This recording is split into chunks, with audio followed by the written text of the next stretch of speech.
আমি পরিকল্পনা করি আমার জ্ঞান অনুযায়ী, আর আল্লাহ সিদ্ধান্ত দেন তার অসীম প্রজ্ঞা অনুযায়ী। তাই যা পাই তার জন্য শুকরিয়া, আর যা পায় না তার জন্য আল্লাহর উপর ভরসা। মানুষ ভাবে আর বিধাতা দিক নির্দেশ করেন।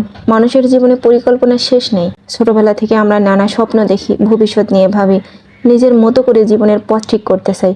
আমরা মনে করি এই কাজটা করলে হয়তো সফল হব, এই মানুষটাকে পেলে হয়তো আমরা সুখী হব, এই পথেই হয়তো আমাদের গন্তব্য। কিন্তু জীবনের বাস্তবতা আমাদের বারবার শেখায় সব কিছু আমাদের ইচ্ছে মতো হয় না। অনেক সময় আমরা কোনো কিছু খুব করে চাই, তার জন্য পরিশ্রমও করি, কিন্তু শেষ মুহূর্তে এসে তা হাতছাড়া হয়ে যায়।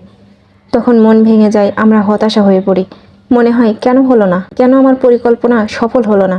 কিন্তু কিছু দিন, কিছু মাস বা কয়েক বছর পর ফিরে তাকালে আমরা বুঝতে পারি যে ঘটনাকে আমরা তখন ক্ষতি ভেবেছিলাম সেটাই হয়তো আমাদের জন্য কল্যাণকর ছিল। হয়তো সেই সুযোগটি হারিয়েছিলাম, তা আমাদের বড় কোনো বিপদ থেকে বাঁচিয়েছে।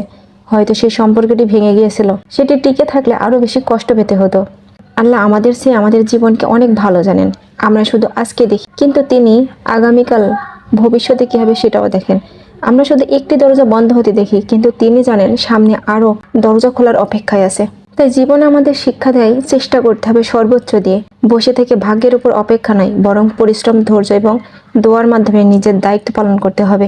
কিন্তু ফলাফলের ব্যাপারে আল্লাহর উপর ভরসা রাখতে হবে, কারণ মানুষের পরিকল্পনা সীমিত, কিন্তু আল্লাহর পরিকল্পনা নিখুঁত।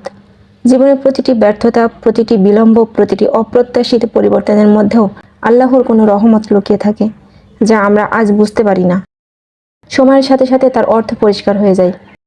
তাই যখন কোনো কিছু আমাদের ইচ্ছে মতো হয় না, তখন হতাশ না হয়ে মনে রাখা উচিত, মানুষ ভাবে, কিন্তু বিধাতা দিক নির্দেশ করেন, আর তার নির্দেশনাই সর্বোত্তম।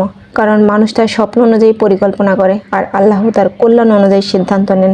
তাই যা পাই তার জন্য শুকরিয়া, আর যা পায় না তার জন্য আল্লাহর উপর ভরসা। এই মানুষটাকে পেলে হয়তো আমরা সুখী হব, এই পথেই হয়তো আমাদের গন্তব্য। কিন্তু জীবনের বাস্তবতা আমাদের বারবার শেখায় সব কিছু আমাদের ইচ্ছে মতো হয় না।